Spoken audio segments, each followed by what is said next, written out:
Most bankers aren't ready to help you until after their third cup of coffee. But with Central National Bank's after-hours service, you don't have to wait for the bank lobby to open to get help. You can contact us from 6 to 8:30 in the morning or from 5 to 10 in the evening, and we'll connect you to a real, live, local person who can answer questions and fix problems 7 days a week. Bank different. Bank Central. Central National Bank. Member FDIC. Caroline, you should tell them about the newest thing that Bloody Happy Hour is doing. A Patreon. It's a Patreon. What is that? That means you're basically like a VIP member, and there's 2 different levels that you can, subscribe to, and you get some perks. You maybe get like merch a little earlier. You get exclusive merch. You could get first dibs on signing up for a live show. You get episodes with no commercials. You get our video because our video is no longer available on YouTube. It is only on Patreon. And the most important to me is you get videos of our live shows. So if you are far away and you couldn't make our last live show, it will be on the website. We're going to record this future live show. It's going to be on Patreon, but also bonus episodes each month. You guys tell us all the time you want more episodes. This is a way for you to get more episodes. So you're going to get our basic Tuesday, Thursdays that we always put out, right? But if you're on a Patreon, you're VIP, you're going to get more. I can't wait to talk about in detail some more stories because I always have a lot of details I want to go to. I can law-splain. I might read a book. They just unsubscribed. This is also going to be the exclusive place that Dirty Chat is going to go to. So if that is breaking some of your hearts, just go ahead and subscribe now. In order to hear the full content, it's going to be Patreon. Where do they go again? Patreon.com/BloodyHappyHour. Don't forget to stay aware, stay alive, and always be DTF.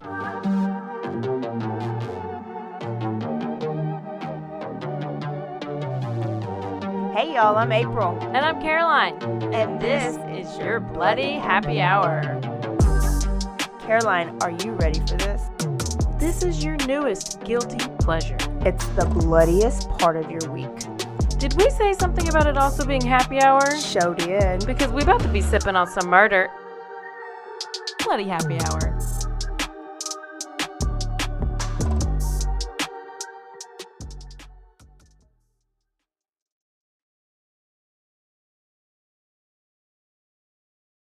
Okay.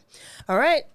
I'm going to wing it. Hey, y'all. This is April. And this is Caroline. This is Bloody Happy Hour. Welcome to your Bloody Happy Hour Quickie edition. We are here full of life and love and liberty. The pursuit of happiness. And all the things. Oh, did you see that the Gilgo Beach, is that one you're going to do? What is Ray Huberman or whatever his name is? Rex, not Ray.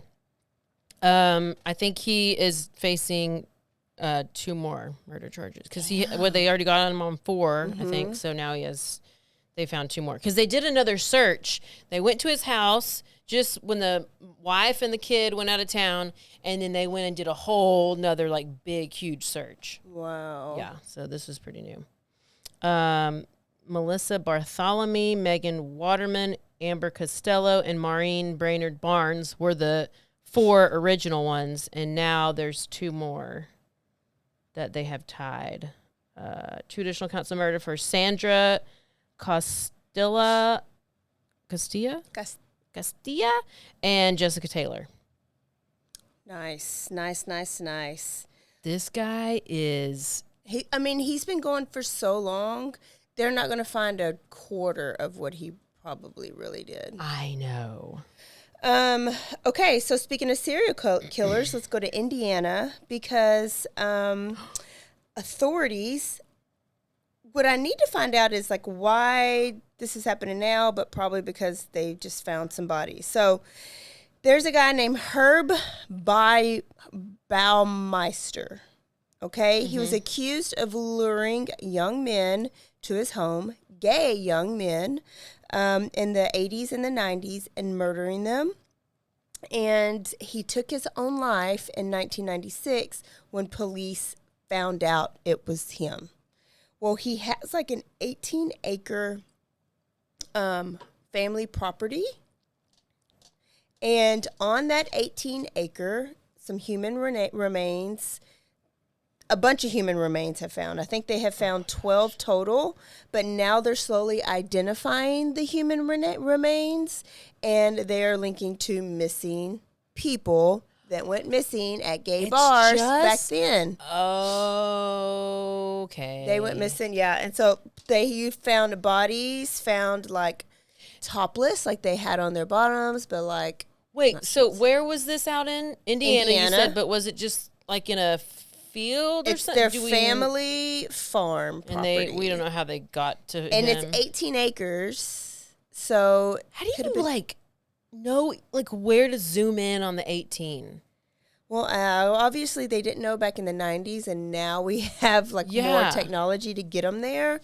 But what I don't know is it's like a beep beep beep beep. Like why are they digging like right now and not in 1996? Or have they had these bones this whole time and now they're able to identify them? I should have been an article that just came up like a day ago or 2 days ago. So they're working on finding more bodies, but they've found 12 and then slowly identifying them. Some of these people went missing back in 1993, back in like the 80s, and families and I think families know what happened because this guy was arrested but killed himself in 1996, but never got their bodies. That's wild. He was called the I-70 killer. Oh. Let me see. Is it I-70? I think we should do it then. I-70 killer. Since it ties into right now. There's like the hillside strangler, the roadside strangler, the I-70 strangler, killer, murder, whatever, the Long Island serial killer. Well, we already got that one. But I was going to do the roadside strangler or hillside something. But that would be a good one to do. Hillside strangler? No. Or roadside strangler. Okay. I guess they strangle some on the road and some on the hill. I don't know. They're two different people. Hillside stranglers were two men. I think like two friends that did it. Let me see. Yeah. So after he committed suicide, he was linked to a series of murders of at least, back then it was 11, now we know it's 12, along Interstate 70 that occurred way back then. He was just a regular businessman. Like, you wouldn't even look twice at him. I do know that. From Canada. And now a word from our sponsors.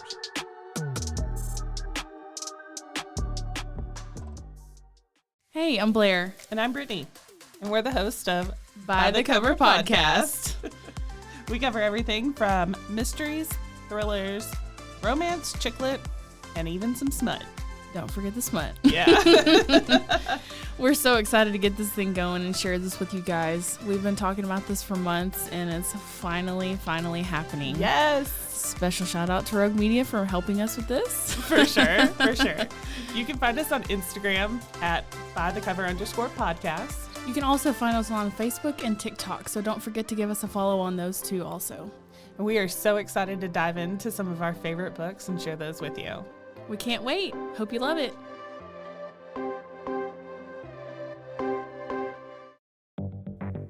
Step into the unexpected with Cultastic, or How to Start a Cult Without Really Trying. A podcast where cult creation unfolds in the most unpredictable way. Join us on a unique journey into the world of theoretical cult formation.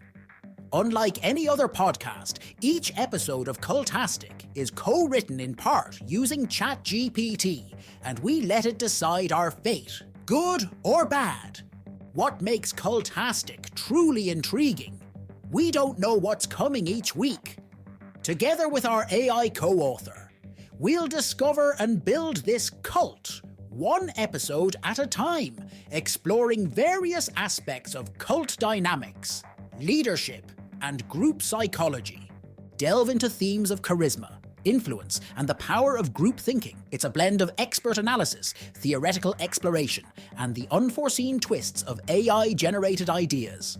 Remember, Cultastic is an exercise in imagination and education where we weave a narrative one episode and one tenant at a time. Curious about where this journey will take us? Subscribe to Cultastic or How to Start a Cult without really trying on your favorite podcast platform or at roguemedianetwork.com. Let's build this mission to save the people of Earth, week by unpredictable week.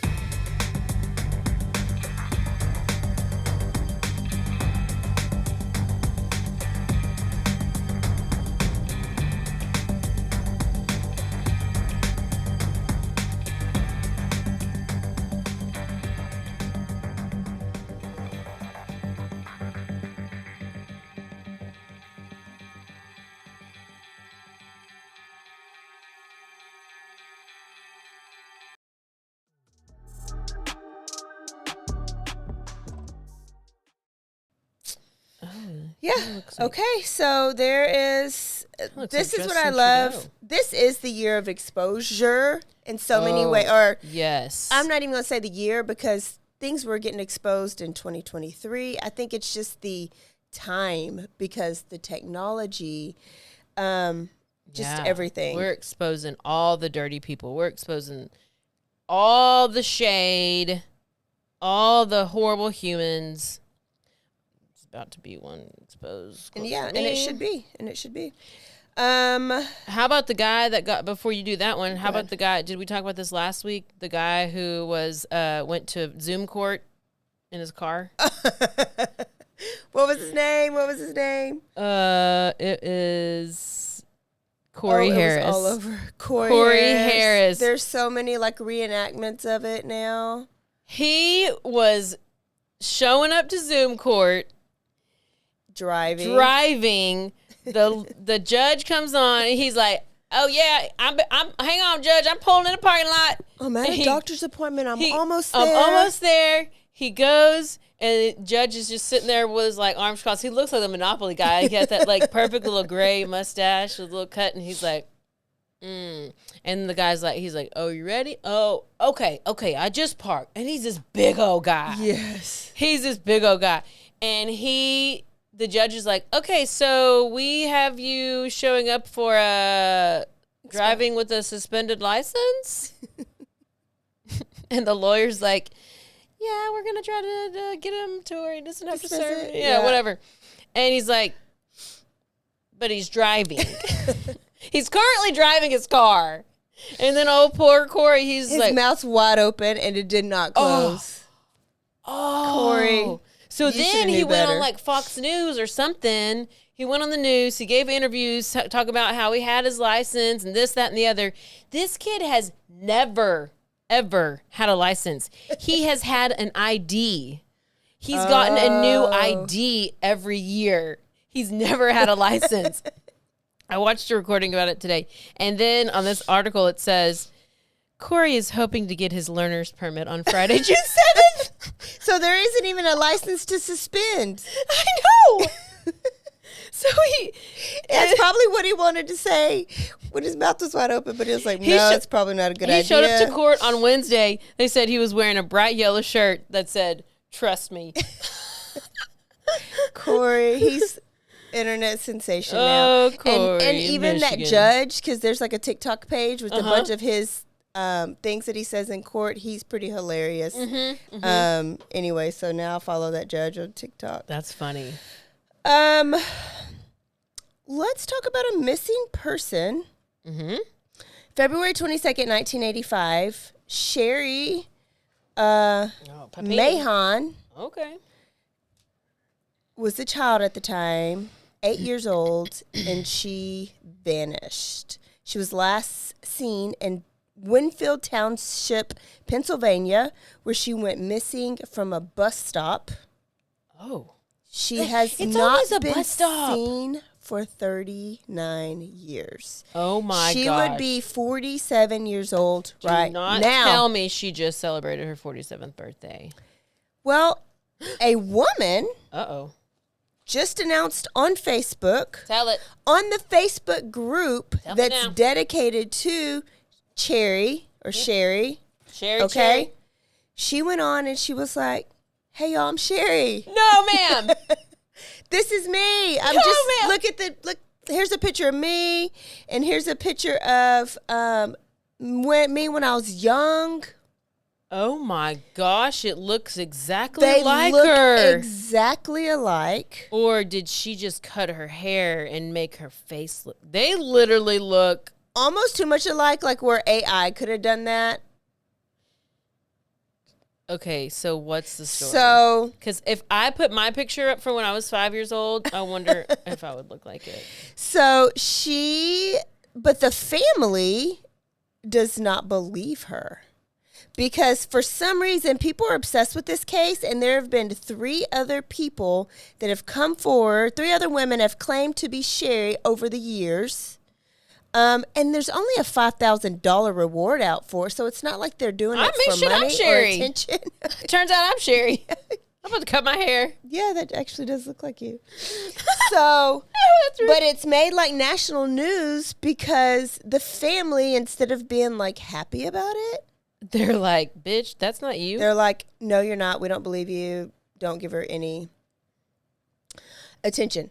But here's why I'm saying this. Nope, that looks like me. I know.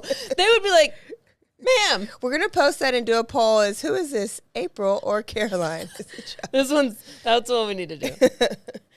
Okay, so this is what I'm thinking. Why has the family, so there's been now 4 people that have come out of the woodworks and said, I am Sherry. Come find, come, I'm Sherry, right? Yeah. And the family each time has been like, nope, we don't believe you. Nope, we don't even want to meet them. Nope, we don't believe you. Why are you so sure every single time? Because they know and they killed her. Yes. There's a law. I saw a Law and Order about this. The Law and Order was this girl that went missing had this tattoo of like a clover. So here comes this girl that comes up with a tattoo of a clover, and she comes back, and the mom and the dad are so happy, but the sister is like, it's not her. Sus. Yeah, it's not her. It's not her. Well, it came out the sister actually killed. Because she jealous. Yes. Because she cute. Pushed her down, or I forgot what it was. So that's just where my mind went on that. Yeah, got like a peg leg or some shit, and she'd be walking over here crooked, and she pissed. So Sherry Mahan, you're going to have to do DNA testing because the family is not believing you. Yeah, They're not I was trying to going to welcome say, you did they into the do family. DNA testing with the other ones? This came out yesterday, I think. But we don't know about the other ones? Oh, the other 3? Yeah, because it now says falsely. So I don't know if they found out that they just wanted attention. Just wanted some monies. Yeah. Well, look, if y'all find anybody missing that looks like me, let me know. Because I may be looking for a new job. The guy, the treadmill murder guy, yeah. he was convicted. So I think Caroline talked about it a couple weeks ago. He was the dad that put the son on the treadmill over and over. He fell, he hit his head, and the boy died. How old was the boy? I think he was 6. Oh, and the video is out there. So then the jury saw the video over and over and over. So they convicted him guilty of aggravated manslaughter and child endangerment, but he has not been sentenced yet. So 100% fair. The mom has come out and said that, so the mom of the little boy has come out and said that Christopher Gregory, the dad, had his own PTSD, where his dad did the same thing to him, would make him work out, put him on these machines. He would get sick. He had a lot of trauma, and that instead of him being better, he turns around and does the same thing to his kid and kills his kid. Why, if you know how horrible it was for you, do you do it to other people? I think it's like why drunks breed drunks. I get if you are like, if you're like what beaten, you know. Yeah. And then And you have all the anger, and it comes out in anger. It's what you know. It's what you're taught. It's like nurture. yeah. So that, to me, that's some justice, and then we'll keep up with what he gets convicted or like what he gets sentenced. He should go to jail. But he's probably his life is probably gonna be in danger in jail. You know what I mean? You in danger, girl. You in danger. And then this one is local. I just saw this one pop up, I think earlier today or yesterday. The mother of 5 children, who authorities say has moved to at least 4 Texas cities to avoid CPS, was finally jailed this past Tuesday after abusing her children. Okay, so what happened is she lived in Belmead, at a hotel in Belmead, and there were 2 of her children were found running along the service road of 35, right there by Sam's. Okay, 2 little kids, and she had with blankets, and they were running. And when somebody stopped them, they said that they were running from their mom because their mom like abuses them, and that they had other siblings. So there ended up being 3 other siblings. So it was an 8-year-old, a 6-year-old, a 4-year-old, a 3-year-old, and a 1-year-old. Oh my gosh, skank. And they had been moving from different cities because wherever, like she lived in, let's just make up Abilene, CPS case. So she moves, so they can't find her anymore. And she goes to Wichita Falls, CPS case, moves, goes somewhere else. And so when she gets caught here in Waco, they kind of put it all together because the kids are finally telling everything that's going on. They would move like in their car and like just live in hotels, go to no school. Probably. So it says there was Why do you even have kids? Why keep having kids? That is so. Let me find out. Hold on, yeah. They had bruising on their bodies, and in different stages of healing. And it says they said that their moms would hit them with a belt, a closed fist, or wooden spoons. The 6-year-old boy said that his mom would put lemons in a sock and would beat them with the lemons. Oh, I'll start doing that to I've the heard dogs. of oranges. I've heard of oranges. I've never heard of that at all. I sure would get a big old bruise from that. Give me a soft avocado or something.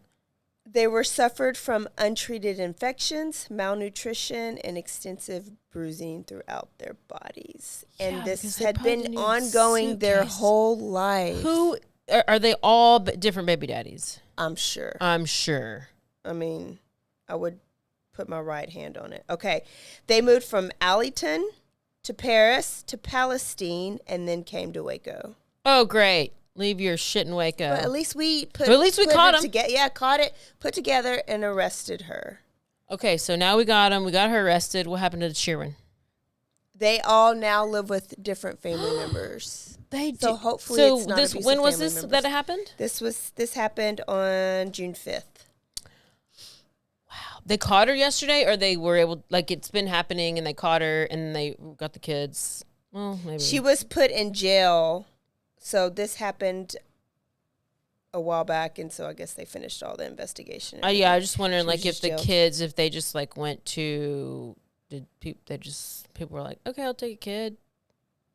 I mean, they're family members. I guess somebody in each of their families decided because if they live far, they don't necessarily live with random family people in Waco. I don't know. We don't know the details. But what I do know is these kids have been through trauma, and they're going to have to start school with all this trauma, and they're going to have to pass the STAR tests, and they're going to have to take reading counts tests and Renaissance screeners with this trauma. And if they don't pass, that teacher's going to look like she's not doing her job. I always think about, like, the trauma, like all these victims of these kids these kids who are victims, they just have to go to school. You know, like, life doesn't stop for them. I can't. It's so sad. They have to educate you, them. have no choice. Anyways, that is all. Let I me tell you this have. one that I just came across. That's real kind of wild. California man pled guilty to killing his grandmother, whose decapitated body was discovered in her home by a friend in November 2023. Grandma, 64-year-old grandma, was killed by grandson Luis, on November 2nd in Santa Rosa, California. He had come home after he had just been released out of state prison. Okay. He was serving time for an assault and weapons possessions charge. And he was the very first suspect from the beginning. They alleged that after the murder, he killed grandma in a targeted attack, leaving the scene with her head. He brought that head with her. He wasn't. Yeah. He then, on the next day or whatever, entered a guilty plea. One of the neighbors, let's see, arrested him. They added that charged with violent murder. Yeah, one of the neighbors identified the remainder of her body. Where is it? It was just in the house. Santa Rosa. Yeah. Following a report of a homicide when they found her decapitated body. And that's when they made the report and made the arrest. And her body was discovered by her friend, according to her neighbor. Oh, okay. The neighbor reported it, but the body was found by the friend, which is great. I mean, wow. And then she said that they were like, it was the victim's house was a normal, happy place. And that Eleva, grandma, sounded surprised and happy to see her grandson.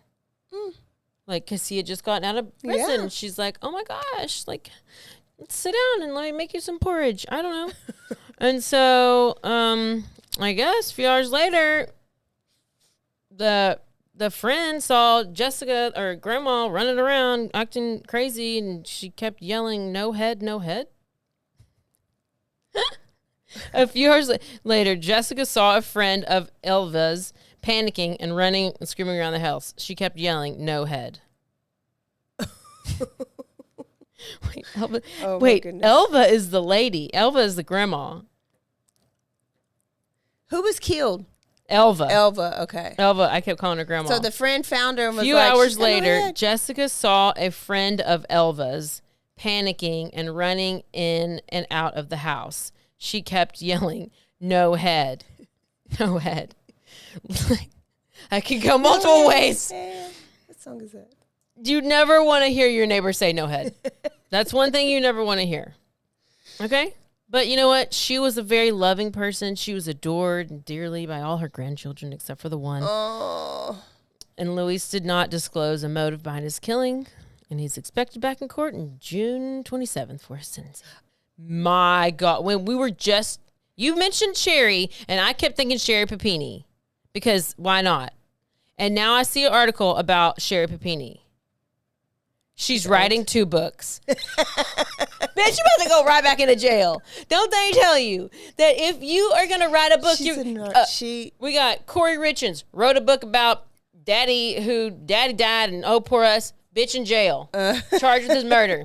We got Courthouse Becky writing books about Alec Murdaugh case. She's getting all these charges on her for doing all this stuff, stealing money and blah, blah, blah. She probably about to go to jail. What could her book actually be about? Like, sorry, I lied. Here's my explanation. Maybe it's going to be like why I did it. It's gonna the famous. She likes the fame. Yeah. And then to end, Gypsy Rose is coming out, her Netflix series about her post-jail time. There has been cameras on her and her husband this whole time. Mm-hmm. Remember they announced that they were divorcing? Yeah. And now we'll be able to see all of it. Yeah, and her new face. And her new Netflix series and her new cosmetic surgery. We'll just see.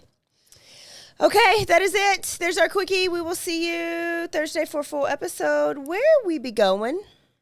We be going to right here. We're staying home. We going to Robinson. Robinson, Texas. We going to Robinson. You have 4 guesses of what it is, y'all. We'll see y'all Thursday. Don't forget to Stay aware. stay alive. And always BGTF. Bye, y'all. Goodbye.